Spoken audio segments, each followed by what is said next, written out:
Hey guys, Dave Hewitt here on the Harris Football YouTube channel with Christopher Harris himself. Chris, how's it going? It's going good. Dave Hewitt, I appreciate you doing this. And also, I wanted to shift slightly to my right and show you. There's a yacht possum. There's a yacht possum on my pocket. This is not product placement. When we were making shirts last year, Dylan, our designer, was making them, and he came up with this idea for a polo, and he made exactly one. So this is the only one of these in the world. It's a little, you can't see it probably, but it's a little possum with a sailor's cap on. Oh, I can see it. As you were. There's a little bit like the Highlander polo. It's the Highlander polo, it is. All right, today we're going to talk about some rookie running backs. I want to try and ask some questions. What do you really think of these guys? Or more so, what should I do with my upcoming drafts? Yeah, let's do it. I mean, I had a really long, people want in-depth on these guys. I had a long conversation on the podcast with Matt Waldman from the Rookie Scouting Portfolio. He's kind of my Sherpa when it comes to these rookies, and I certainly watch film myself, and we'll show some clips as we go. But so if people want the full take, there's about an hour of running back talk on the podcast, but there's nothing like pictures, Dave. That's right. Got to show it, not tell it. So starting off with the highest going is CEH, Clyde Edwards-Helaire, landing in the great situation in Kansas City. How excited are you? First round excited? I'm not first round excited, but I'm excited. I like him very much. Clyde Edwards-Helaire. I think so in the Almanac, as you know, and as a lot of people who are watching this know, I'll make a player comparison for someone who's already been in the league or in the league now. And my comparison for Edwards-Helaire is Devin Singletary, whom I think people are starting to get the idea that I like very much. So I don't view that as an insult, but I think it captures the notion that he's smaller and there's a certain range of circumstances where you might not feel the most comfortable using him. And if the appeal is entirely about landing spot, it's not entirely about landing spot. We like him. We think he's good. We think he's a good pass catcher. We think he's sturdier than you would expect someone of his size to be. He certainly blew a bunch of guys up in college. I mean, the film was going to look amazing on him, but those are certainly the future gym teachers of America. So, he just doesn't reach the threshold for me of a player, really, even in a PPR league, who completely sight unseen, I'm going to make my first overall pick. I don't think it's ridiculous that other people might have a different opinion. I thought it was ridiculous when Monte Ball was a first-round pick in fantasy, Dave. But I don't think it would be ridiculous in a PPR to take Edwards-Helaire that high. But you better be getting 80 to 100 catches, because otherwise I don't think he's going to get there for you. Yeah, I'm personally a little scared about that too. Just Waldman said on the podcast, there's not a lot of talented receivers there already. So, the conversation's a little bit about, I don't want to say too many mouths to feed. He's a talented receiver. We did a breakdown with Jay Moore over the summer. I'll link it to right there. But, there's a lot of good options. So, he also doesn't seem to have the power as much as the next guy on our list that I think you like a lot, Jonathan. Sure. I mean, I think as a running back who probably won't make his living on third down, there's no one who's going to argue that Taylor isn't the best one there. Like the warts that Jonathan Taylor supposedly has. I mean, when you're saying he was too good in college and he carried it too much, I just don't find that to be a compelling argument. I too much tread taken off of his tires. Maybe when he's 28, I'll be worried about that. I think he's a monster. He's that. So the comp that I give him in the Almanac is Nick Chubb, and I think you might say post knee injury Nick Chubb. We never really got to see the Nick Chubb that we hoped we'd get, because he got hurt at Georgia, and he's still a breakaway threat at 220 whatever pounds, and that's what Jonathan Taylor will be too. The concern is Marlon Mack. The concern is early in the season, not exactly knowing what the workload's going to be, and whether or not there's a chance for there to be much more of a 50-50 split than you feel comfortable with when you're having to consider spending whatever, like a third, fourth, fifth round pick on Jonathan Taylor. And maybe he doesn't come with a ton of PPR appeal, but I don't know. Regular touchdowns count in PPR leagues too. And I think Jonathan Taylor's going to have a bunch of them. Yeah, I'm excited about Jonathan Taylor. I believe I have this right. You're rating Taylor ahead of Mack right now. So even though he's a rookie coming in, But he's still higher based on like by the end of the year. Because I don't have to. Well, that's a great point. First of all, is like in all these cases, because we're in this weirdest of years where the rookies haven't had mini camps, where the rookies haven't had much training camp. They're not going to have exhibition. Like, of course, there's going to be a tendency in September to say, let's rely on the veteran a little more. And maybe when we're investing in rookies, we're going to have to weather some unfavorable workloads at the beginning. And then, the Colts have already made noises about how, if he gets hot, we're going to ride him. They're just looking for a reason to ride Jonathan Taylor.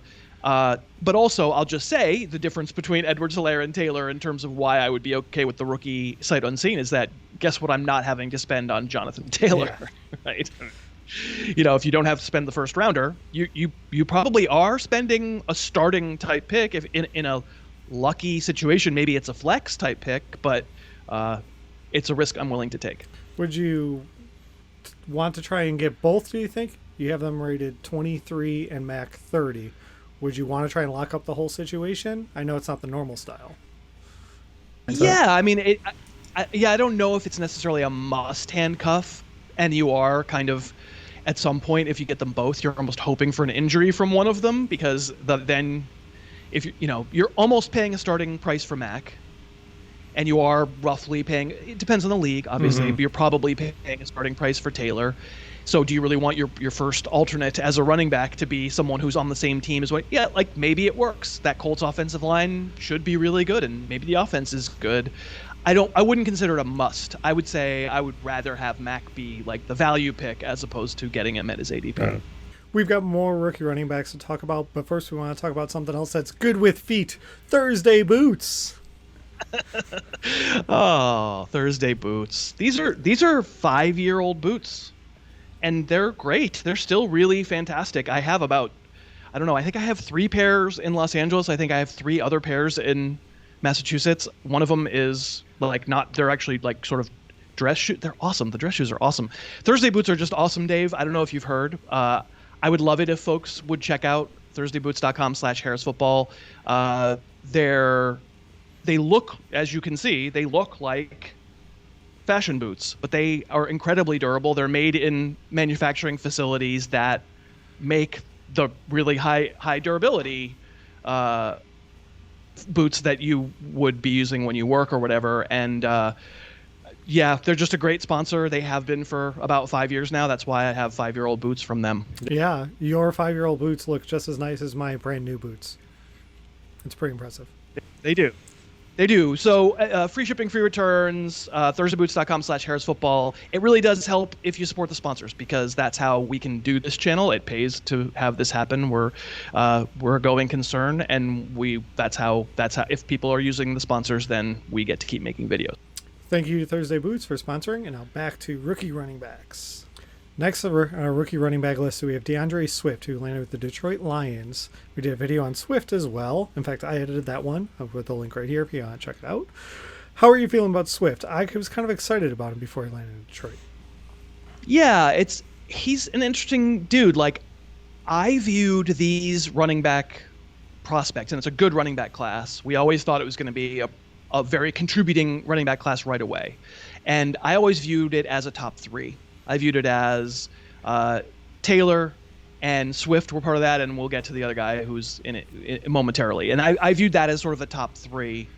And Edwards-Helaire probably wasn't a prospect whom I would have deemed worthy of first-round status, but he lands with Kansas City, and that comes with all of its attendant excitement and the great quarterback and the great system. So I like everyone else, look at that, and I rank Edwards-Helaire highest for right now. But I'll say, if somebody said Swift was their number 1 running back on their list, I wouldn't laugh at it. I think it's fine. I think there are maybe some limitations as a football player. Like I don't think there are limitations as an athlete. The comp that I give him in the almanac is Miles Sanders, and I have conflicted feelings about Miles Sanders, Dave, as I think you're aware. Like, nobody's going to question the athleticism. Nobody's going to question the acceleration, the speed, the moves in the open field. Like, it's all there. But like Sanders at Georgia, I sometimes saw Swift like cut into tackles, cut away from holes, not really seem like he saw it that well. So I would like, given that he's on a team with Carrion Johnson, a player that on the channel we've extolled the virtues of over and over again.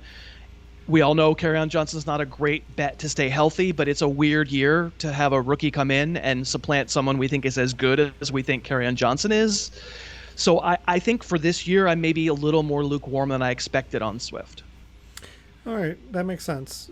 The video we did made me feel mixed. Like I had an opinion on both sides of the fence because I was excited about him because he looked really explosive, but there was a few times where he looked like he's really telegraphing with his eyes and body language. We broke it down in the video. He was looking right where he's going to go.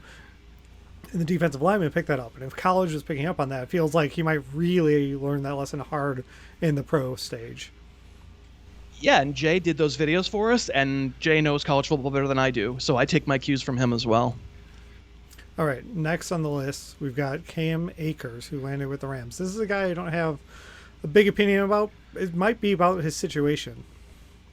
Yeah, so maybe never really was in any kind of optimal situation in college at Florida State to shine, to show us everything that he could be. He has a lot of fans. Lamar Miller is my comp for him in the almanac, and I guess what I'm trying to say by offering Miller as a comp is, again, athletically, speed-wise, I don't think you're going to have a question. Akers is going to get, converted quarterback and not a ton of experience at running back and crummy offensive line, and Florida State sort of fell apart around him and all that. Okay. I just think when push comes to shove, you're not going to look at Cam Akers and look and say, I wish he was faster. Like, he's plenty fast, just like Lamar Miller was always plenty fast. But I'll ask you, Dave, how's the experience of having Lamar Miller as a draft pick worked out for people all these years? Yeah, I'm not sure if I visibly cringed when you said Lamar Miller, but smarting Lamar Miller was like, oh, I wish he was in a different situation. And then, oh, thud, kind of. Yeah, right? and then and it's funny because the thud was never really a thud. Like, can an RB17 season really be considered a thud? Well, I guess if he was drafted as RB10, maybe it can. Or, the RB21 when he's drafted as RB13. It just felt like it was always a little bit lacking, and always you'd watch Miller play and feel as though, do that, keep doing that. That was great, do that. And then you wouldn't see it again for 6 more quarters for some reason. It just felt like there's a piece missing when it came to Miller. And so that's my concern with Akers. And it may be very specifically something that Matt and I talked about when we did the running back podcast, which is I typically think of the Ram offense as being very zone-based. That's kind of how Todd Gurley made his money, right? Just the outside zone stretch plays, one cut, patience, vision, go. It's just flat out not what Cam Akers has done. Mm-hmm. And I can't tell you that can't tell you that he can't do it. I can't tell you that he won't do it, but he hasn't done it much. He's been much more a power scheme, up the middle, like traps and draws and hit it hard, and you don't have to be patient. You don't really have to see it. You go where you're supposed to go. And the Rams started doing that more at the end of last year out of necessity. I'm not convinced that's who they want to be. And it's weird. Like, Darrell Henderson strikes me as more as the zone type runner, more as the quick twitch, cut once and go to the outside, and Akers feels like more the thunder component. And yet I don't know, because I don't know if the Rams line is any better. I'm going on and on. It's a mystery. Like, the whole Ram offense this year feels like, obviously we've taken a huge step back. We're not counting on it for elite production anymore, but as to how it'll get distributed, it's tough to know. And I don't think you can draft Cam Akers as a fantasy starter as a result. All right, the next guy I think you can draft as a starter, question mark, J.K. Dobbins? I don't think so. I mean, no. What's a fantasy starter, right? I think I had Akers, like, in a standard league, 30 among running backs, and Dobbins 33. So is that a fantasy starter? In some situations, it might wind up being your flex, depending on where you went at wide receiver, I don't think either one should cost you a 5th round pick. And a 5th round pick, you'd say, well, that's got to be a fantasy starter. Does a 6th round pick have to be? We're getting close to flex territory. We're getting close to being like a little closer to replacement level. As a longer term prospect, I like Dobbins more than Cam Akers. I like him more than really. I mean, he's the third I was talking about when I was talking about the 3 running backs who appeared to me to be the top of this class. Dobbins was the third, or frankly, maybe the first. In Matt Waldman's opinion, he was the first. For me, he probably would have been number 2 off the board. The comp that I give him in the almanac is Ray Rice, and that's obviously very high praise on the field. It relates to being a very smooth pass receiver, being a very smooth route runner, and then also having that thing of, not looking like you should be as sturdy and durable as you are. I mean, man, if you think Ray Rice is high praise, Waldman on the podcast called him LaDainian Tomlinson, which made me spit out my possum water vodka. That's the highest of praises. That's Hall of Fame praise. The issue with the redraft, and the reason he's 33 on my list for this year, is that Mark Ingram is still very good. Yeah. And as much as we think there's tons of work there, okay. I mean, Ingram was a 60% player last year, and given that Lamar Jackson carries it so much, it's real hard for me to view any of the other running backs there as fantasy starters, but Dobbins is going to be on some teams of mine. I mean, maybe why he's a fantasy starter is for using comps like Ray Rice or even Tomlinson. It really is a big praise. There's the obvious argument of, if it's not broke, don't fix it. Like, they've got Ingram, the team's been going well, like, just keep rolling. Just because the young guy's waiting doesn't mean it has to be now. That's a concern, is that and once again the part of drafting someone like Dobbins, and all of these guys seems like they've landed on teams with running backs that we like pretty well, except Edwards-Helaire didn't really, right? And we could make the argument to like these players, but just wait for October, just wait for November. These guys will take over, and they might, but they also might not. Yeah, that's a long time to keep someone on your roster too. You're drafting for, hey, they might take over. Right, as your 7th round pick, right? I could have drafted a pretty darn good receiver who could be helping me in bye weeks right now. Instead, let's hope that Mark Ingram goes down. Yeah, because you gotta grab them and then not cut them. You have to be very patient. It's exercising patience, taking them in that spot. All right, working our way down, and the name that would not have been on the list, Gibson, is the talk of the town now. Antonio Gibson for Washington, and Darius Geis not being on that team anymore opens up a can of something. And it's funny, I've had the two faces of Antonio Gibson advocacy on my show within the last few days, because people who listen to the podcast know that Brett Coleman is about as positive on Antonio Gibson as you could possibly be. He likens him to Joe Mixon. He thinks he thought with Geis there, by the end of this season, Antonio Gibson would have been the starting running back in Washington, which was quite a call, and I was ready to hold his feet to the fire. But when Coleman likes a player that much, it makes me take notice, and I watched a lot of film on him, and it's hard to know because there isn't that much film on him, and it's hard to know because he's being used at Memphis as a kind of a Swiss Army weapon. He wasn't really a running back. If Cam Akers is inexperienced in zone patient running, then, I mean, my goodness, Gibson has never done it. We have no idea. And then the other side of the advocacy for Antonio Gibson is Waldman, who thinks he needs to learn to be a running back for the next couple of years. He just hasn't done it. And the comp that I give Gibson in the almanac is, you think you're gonna make a face. It's Cordero Patterson. Yeah, which is not what you want him to be, clearly. But what I'm trying to capture there is whatever was Cordero Patterson, like, we know he was drafted to be very highly to be a wide receiver, and now is in the running backs room, and he's kind of none of them because he's a good athlete and you want the ball in his hands, but you can't really rely on him to go to the place he's supposed to go. He's just going to run, like, he doesn't really think, he just goes. So I think Gibson needs to be drafted in all leagues. In the standard league, I think I'm taking Adrian Peterson before him. In a PPR, Peterson loses some luster, and maybe Gibson deserves to go in front of him. They're both in that 40s range among running backs, which is going to put them in the middle range, sort of high single-digit rounds in standard and PPR in any draft. Let's see if Bryce Love has anything left coming back from injury. Like, it's a mess, but I'll put it this way: I liked getting Gibson for free in the 13th round. I'm not sure how much I'm going to like getting him like in the 7th or the 8th. Yeah, that makes a lot of sense. It's a shame if only the situation hadn't changed. If they waited a little bit longer, we could have had our drafts. Yeah. Well, the funny thing is I did a bunch of sort of experts drafts after Coleman came on the show. I probably did 3 or 4. I don't think there's a league where I don't have him. So in some of these like leagues where they're kind of fake. The experts leagues, there's never a trade. Ad drops are like, people do it, but it's the last minute. Like, you got a lot of other stuff to do when you're in this business. And so having Gibson like as a 13th rounder, like that's going to wind up working out okay. A few more names on the list, but they're kind of like, and here's the rest of the guys. We got Zack Moss backing up Singletary. We got Deshaun Vaughn down in whatever's going on in Tampa Bay's running back situation. Is there anything in particular we need to highlight, do you think, out of these guys? So we're recording this the beginning of the third week of August, and so if people have news about AJ Dillon's hype continued or Zack Moss has been promised the goal line role or whatever, like we don't know that as we're talking. They all feel draftable. I think the one you didn't talk about is Eno Benjamin, and he might be the one. That's fine, and I would put him 10th on the list of 10. If we're talking 10 names here, I think the Keyshawn Vaughn and AJ Dillon and Zack Moss, they're all going to go in all drafts, and they should.